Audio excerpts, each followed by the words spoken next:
waking up 3+ times a night to urinate. Do this every morning.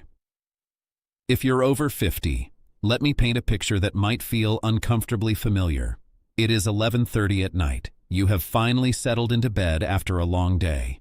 You close your eyes, your body begins to relax, and within what feels like minutes, you are awake again. Not because of a noise, not because of a bad dream, because of a pressure in your lower abdomen that will not be ignored. You get up, shuffle to the bathroom in the dark, take care of business, and return to bed. 1:53 in the morning. Same pressure, same shuffle. 3:41. Again. By the time your alarm goes off, you feel like you never slept at all. You drag through the morning on coffee, crash by early afternoon, and tell yourself this is just what getting older feels like.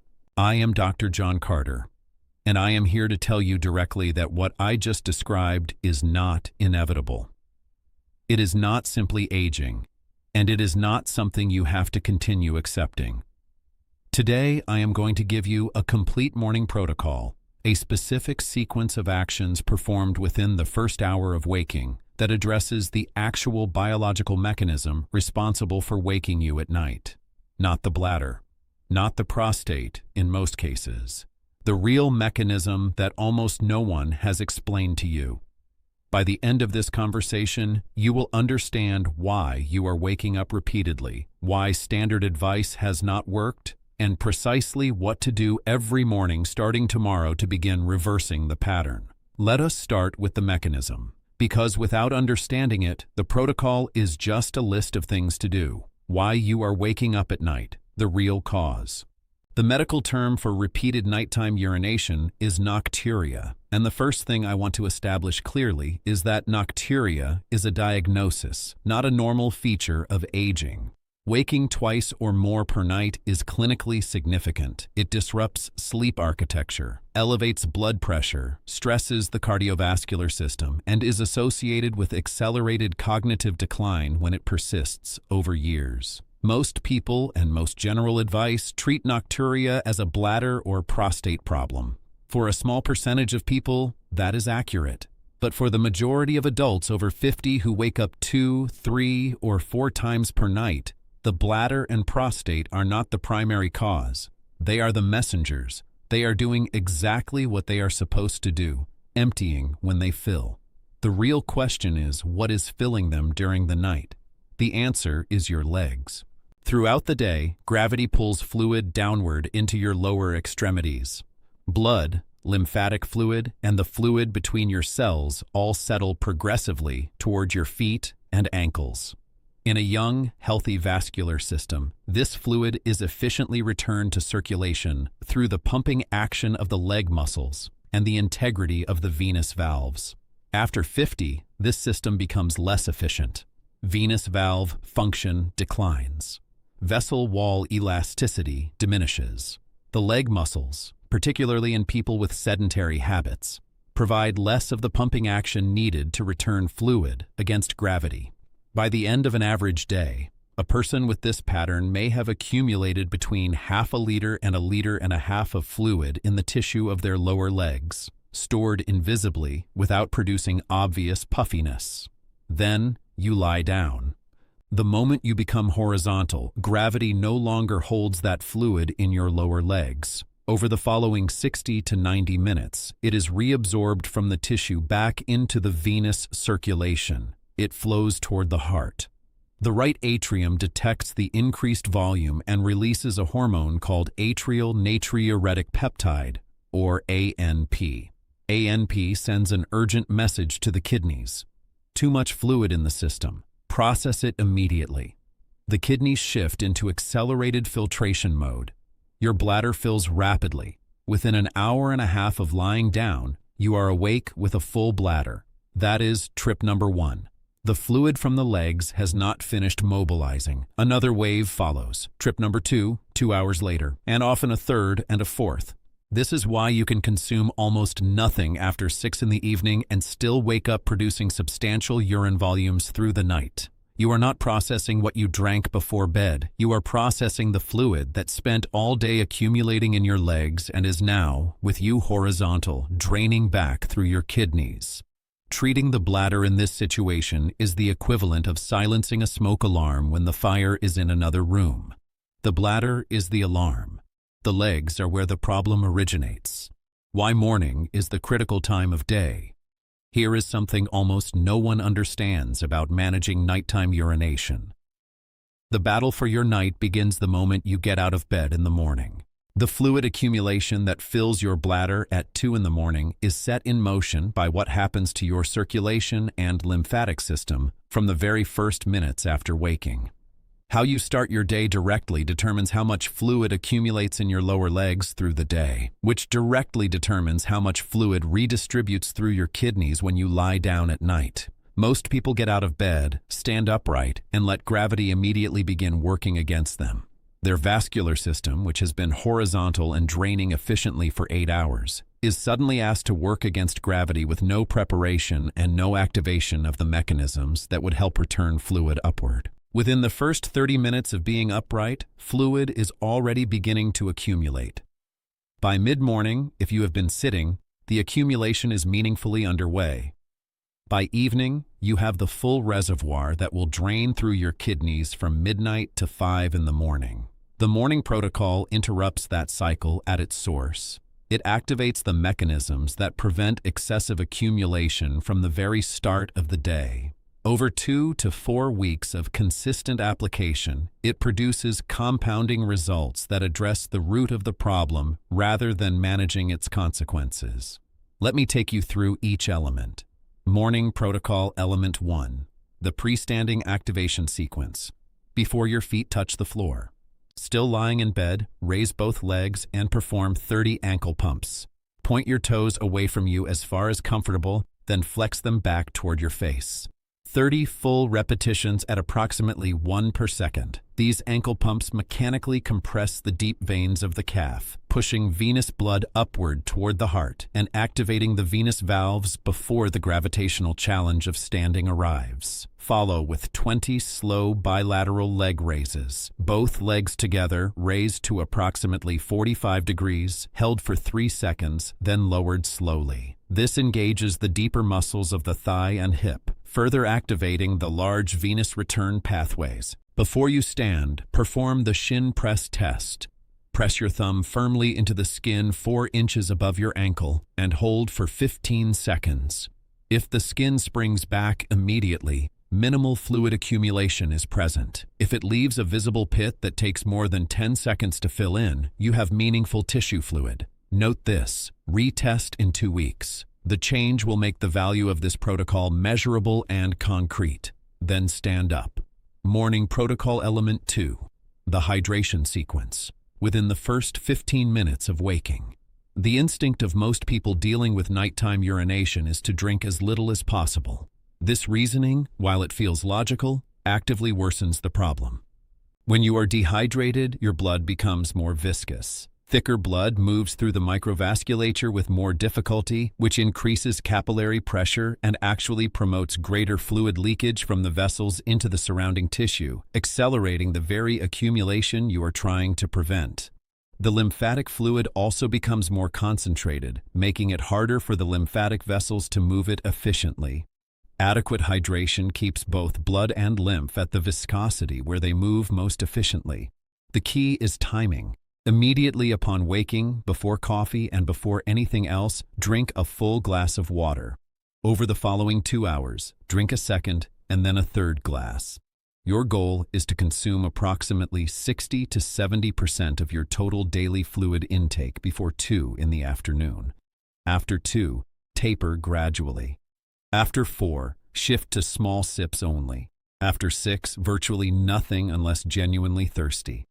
This front-loading strategy shifts kidney activity from nighttime back to daytime where it belongs physiologically. Morning Protocol Element 3, the 15-minute movement sequence. Within the first 30 minutes of waking, the calf muscles, when they contract rhythmically, function as an auxiliary pump for the venous and lymphatic systems of the lower leg. With every contraction, the muscles compress the deep veins and lymphatic vessels, pushing fluid upward toward the heart. In a person who moves regularly, this pump is continuously active. In a person who is sedentary for significant portions of the day, fluid accumulates in the tissue during those inactive periods regardless of vascular valve function. The morning movement sequence activates this pump deliberately and primes the lower extremity vasculature for efficient fluid management throughout the day ahead. Begin with 30 heel raises. Standing flat-footed, rise onto the balls of your feet until your heels are as high as comfortable, then lower slowly back to the floor. 30 repetitions at a measured pace. Each elevation contracts the primary calf muscles, compressing the deep venous and lymphatic structures of the lower leg. Follow with 5 minutes of slow walking, not exercise walking with speed or intent, simply continuous movement that keeps the calf muscles gently active. Around your home, around the block. The specific pace matters less than the continuity of movement. Then spend 5 minutes performing upward self-massage of the lower legs. Using the flat surface of your fingers or palm, stroke firmly from ankle toward knee, always moving upward, never downward. 10 slow upward strokes on each leg. This manually mobilizes the superficial lymphatic fluid, moving it into the deeper lymphatic vessels where the musculovenous pump can carry it toward the heart. The entire sequence takes 15 minutes and requires no equipment. Morning Protocol Element 4. The nutritional interventions at breakfast. 2 specific nutritional adjustments in the morning directly affect the accumulation cycle and deserve specific attention. The first is sodium management. Sodium causes the body to retain water in the tissue surrounding blood vessels. When sodium intake is high, particularly in the evening, the body retains additional fluid that contributes to the overnight accumulation pool. At breakfast, avoid high sodium items. Processed breakfast meats, commercial breads, packaged cereals, and condiments all contain significant hidden sodium. Eggs, fresh fruit, and unsweetened oatmeal contain a fraction of that sodium and serve as a far better foundation. The second intervention involves flavonoids. These are plant-based compounds that directly strengthen the walls of small blood vessels, reducing the rate at which fluid leaks from the capillaries into the surrounding tissue. Stronger vessel walls mean less fluid escaping throughout the day. Less fluid in the tissue means less fluid mobilizing through the kidneys at night. The richest morning sources of flavonoids are dark berries. Blueberries, blackberries, dark cherries, and raspberries all have high concentrations. A half cup of mixed dark berries at breakfast, consumed consistently over 8 to 12 weeks, produces measurable improvements in capillary integrity. Add them to oatmeal, yogurt, or eat them alongside eggs. Morning Protocol Element 5. The magnesium reset at breakfast. Magnesium is required for normal, smooth muscle function throughout the body, including the smooth muscle and blood vessel walls and in the bladder itself. When magnesium is deficient, as it is in the majority of adults over 50 due to dietary changes, medication interactions, and reduced gastrointestinal absorption, both the vascular system and the bladder are affected. At the vascular level, deficiency means vessel walls cannot relax as fully as they should, which elevates capillary pressure and promotes greater fluid leakage into the tissue. At the bladder level, deficiency means the detrusor muscle, the muscular wall of the bladder, has a lower threshold for triggering the urge reflex. The bladder signals urgency at smaller volumes than it should, producing nighttime awakening at fluid volumes that a well-mineralized bladder would tolerate without interruption. Taking magnesium glycinate at breakfast, 200 milligrams to start, begins addressing the vascular smooth muscle insufficiency from the start of the day and builds the cumulative magnesium level that supports nighttime bladder relaxation and nervous system calming. A banana or serving of avocado at breakfast adds potassium, which works alongside magnesium to support the sodium-potassium balance governing cellular fluid distribution. Morning Protocol Element 6. The anti-inflammatory breakfast structure.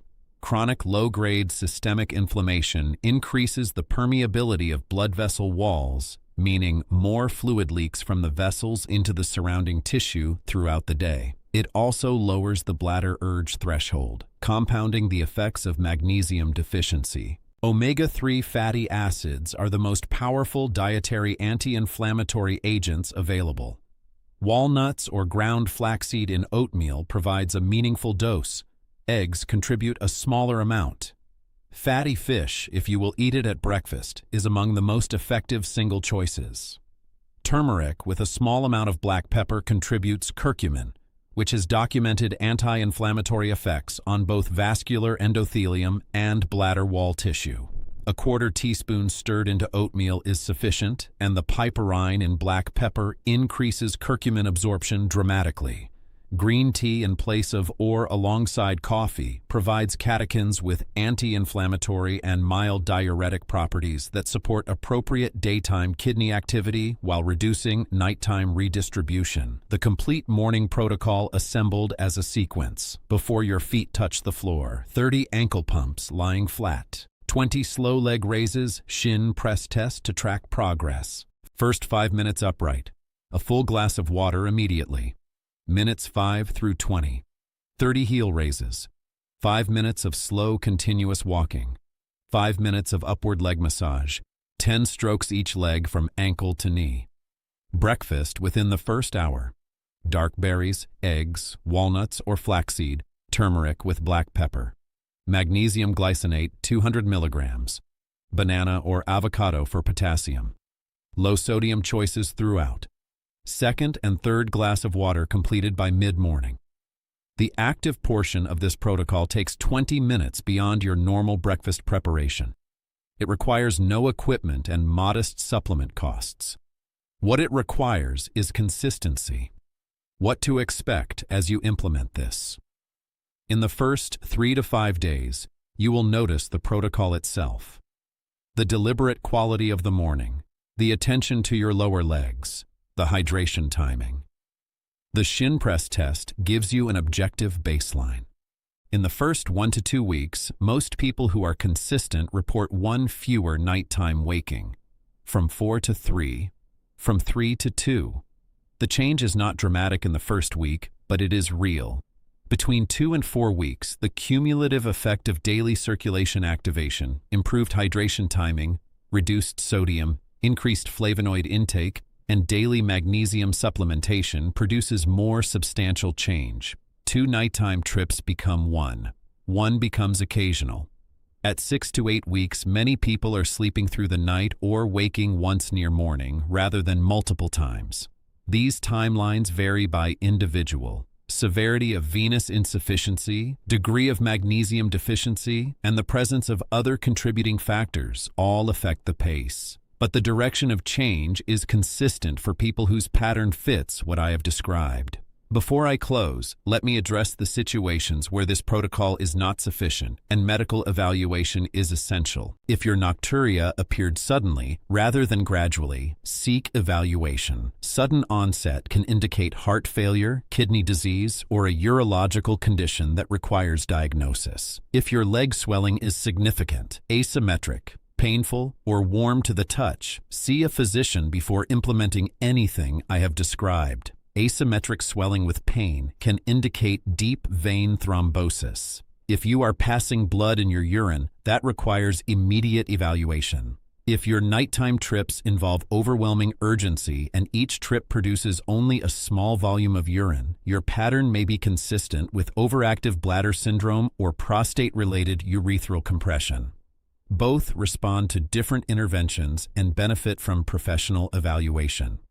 If you have implemented this protocol consistently for 8 weeks and seen no meaningful improvement, a proper medical workup is the appropriate next step. For most people reading this, those exceptions do not apply. The pattern is gradual onset, symmetrical, worse by evening, better by morning, producing large volumes at each nighttime trip, with no other alarming features. That pattern is fluid redistribution, and fluid redistribution responds to this morning protocol. Here is the summary. You are waking up at night because fluid that accumulated in your lower legs through the day is draining back through your kidneys when you lie down. The morning protocol addresses this at its source by activating the mechanisms that prevent excessive accumulation from the very beginning of each day.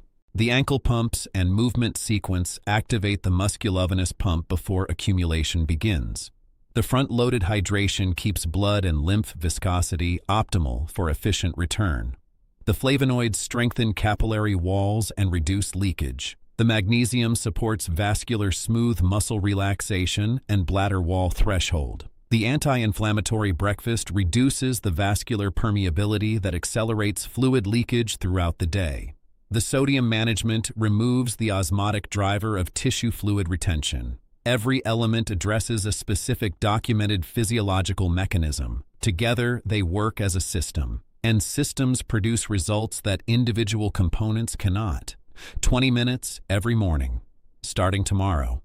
The night you wake up and realize it is 6 in the morning and you never got up, that morning will tell you that what I shared today was worth every minute of your time. This is Dr. John Carter. Sleep well. I will see you in the next one.